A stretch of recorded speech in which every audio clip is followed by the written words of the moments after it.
Continuando nossa segunda parte da aula, né, vamos falar um pouquinho sobre a lei zero da termodinâmica. Essa lei por que ela é chamada de lei zero, né? Porque não é a primeira ou segunda, né? Ela foi descoberta após a primeira e a segunda lei da termodinâmica. Portanto, era tão básica que não poderia ficar como uma terceira lei da termodinâmica, por se tratar de um conceito bem simples e não ter sido considerado na época. Portanto, a galera colocou, né, curiosamente, o nome de lei zero. Né? E é a lei que rege o equilíbrio térmico. Tá? Ou seja, como eu falei para vocês, né, um corpo A entra em contato com o corpo B, né, em relação à sua temperatura, de forma que um corpo esteja a temperatura maior que o outro. Né? Essa energia cinética de maior temperatura vai ser cedida de uma forma, transferida de uma forma num processo de transferência de calor, que a gente vai ver mais para frente os 3 tipos de processo de transferência de calor, tá bom? Isso a gente vai abordar em breve, de forma que a temperatura de um vai sendo cedida para o outro, vai diminuir um pouco sua energia cinética.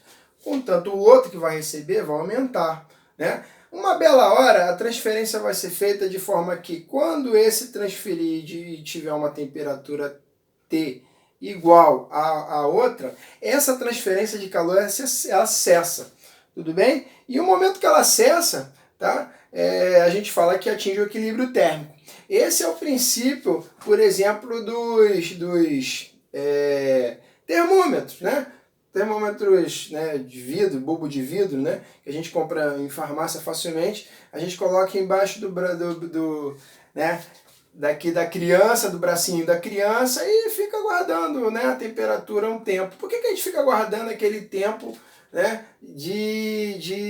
para a gente fazer a leitura exata, né? Exatamente o equilíbrio térmico que tem que ser atingido, de forma que você está transferindo sua energia, né? E fazendo um bulbozinho de mercúrio, normalmente tem mercúrio ali dentro, ou álcool, né? Álcool com um tingimento vermelho, né?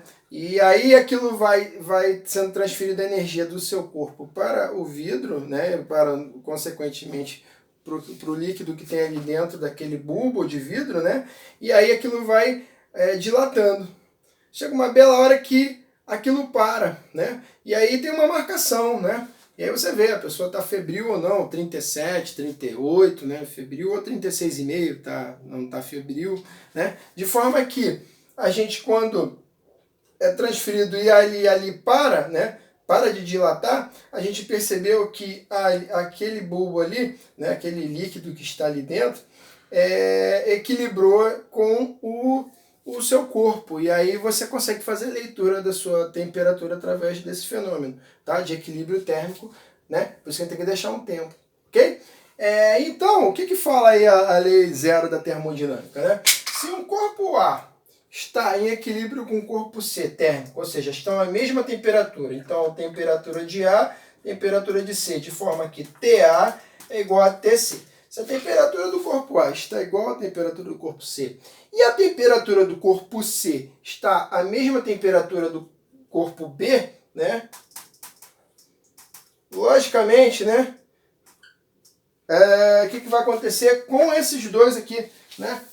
Qual vai ser a relação de... Bem, esse está com a mesma temperatura que esse, e esse está com a mesma temperatura que esse, portanto, esses aqui vão estar também à mesma temperatura. Tá ok? TA é igual a TB em temperatura, T de temperatura, tá bom? Pode ser em Celsius, pode ser em Fahrenheit, pode ser em Kelvin, a aula que a gente estudou. Então isso aqui é muito importante, a compreensão disso, isso aqui cai teoricamente a beça nas questões especialistas, tá bom? E aí, falar de calor é falar de energia, tá? Falando uma modalidade de energia na natureza, tá? E essa energia...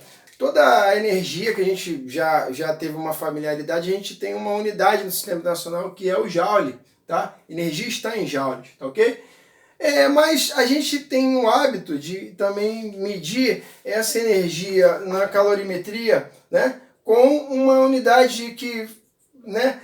Conceitualmente ela não está correta, mas como ela é histórica, ela acabou sendo consagrada e caiu aí nas graças da história da física. e está até hoje aí, a gente não desprezou isso, é conhecido como caloria, tá bom? Sendo que, qual é a equivalência de energia entre caloria e joules, né? Uma caloria, né, e fez um experimento, que foi o experimento de Joule, que determinou isso, é igual a 4,186 joule, tá bom? 4,186 joules. E aí, você tem essa relação para fazer transferências, tá bom? Quando a gente, por exemplo, come uma barrinha de cereal ou qualquer outro alimento, né, e a gente vê aquilo industrializado, embalado, a gente tem lá informações nutricionais, correto? E aí você vai ver energia, né, em 55 calorias, quilocaloria. Aí você fala, caramba, isso aqui é pouco energético, muito saudável, né? Tem essas coisas. Então vem daí, tá? Estamos falando da mesma coisa, né? De forma que quando essa caloria, né, da alimentação, ela não é caloria com C minúsculo, tá bom? Ela é caloria com C maiúsculo.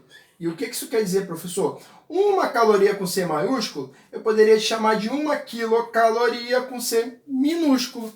E aí é 10 elevado a 3, ou seja, 1000 calorias minúsculas, né? Calorias básicas, tá bom? Então uma caloria alimentar é 1000 calorias, né, da unidade básica, que é equivalente a 4,18 joules. Tá? Ou a gente arredondando vai para 4,2 em alguma literatura, né, para facilitar a nossa vida. Às vezes ele dá, normalmente dá, né? Então a gente vai arredondar para 4,2, tá ok? E vamos também falar um pouquinho do que é o calor específico, né? O calor específico, ele é a quantidade de energia para variar uma unidade de temperatura em uma unidade de massa. E o que isso quer dizer? Cada material vai ter o seu C específico, o seu Czinho, ou seja, cada material vai receber uma quantidade de energia e nisso ele vai variar, aumentando, né? Quando ele recebe energia, né? Está recebendo energia, o que acontece com a energia cinética das moléculas? Vai aumentar, né? Recebendo energia. Então, recebendo energia vai aumentar, de forma que você vai ver a temperatura também aumentar, né? Então, se você dá uma quantidade de caloria, por exemplo, para o metal, né? Ligo meu fogão e boto lá a minha panelinha, né? Você vai vendo aquilo aumentar a temperatura, de forma que você não vai nem aguentar ficar muito tempo com a mão ali na panela, né? No metal daquela panela. O que acontece? Fornecendo esse calor, aquilo que é transformado em temperatura, em aumento de temperatura, né, seria o seu calor específico. Então o metal ele tem alto poder de calor específico, tá? Que eleva a temperatura mais rápido. Tá? Por consequência, existem outros materiais, como por exemplo borracha, né, plástico, né, que não elevam a sua temperatura com tanta facilidade assim. São o que a gente chama de isolantes térmicos. Né? E os metais normalmente são condutores, bons condutores térmicos. Né? E a borracha, né, o plástico, são maus condutores térmicos, né? Maus condutores de energia na forma térmica, né? De temperatura. Ok? Então a gente vai entender que calor específico depende de cada material, tem o seu C, né? Depende desse material, e é a quantidade de calor, de energia, né? Na forma térmica que você transfere para um determinado corpo, e esse corpo eleva, né, a sua temperatura. Existe um conceito básico que faz o seguinte, que calor específico é a quantidade de energia cedida ou doada, né? Aí é o contrário. Quando você cede, aumenta a temperatura, né? Quando você recebe. Quando você cede, a temperatura cai, você perde aquela energia, né? De forma que a quantidade para elevar 14,5 graus Celsius para 15,5 graus Celsius, que é 1 grau Celsius, tá? Da quantidade de uma grama de água, você tem o calor específico da água, que é o equivalente, que a gente chama em água. Né? O que é o equivalente em água? Essa referência para todos os outros estudos. E quanto é que vai valer esse C da água, aí, o calor específico equivalente em água, professor? Vale exatamente 1 caloria por grau Celsius, tá ok? E a gente vai estudar isso aí e vai ver bastante, tá? Ok? Vamos continuar a nossa terceira parte. Espero que vocês tenham entendido um pouquinho essa parte, tá? E a gente vai vir com mais exemplos a partir de então, tá bom? Até a próxima aula, pessoal. Muito obrigado.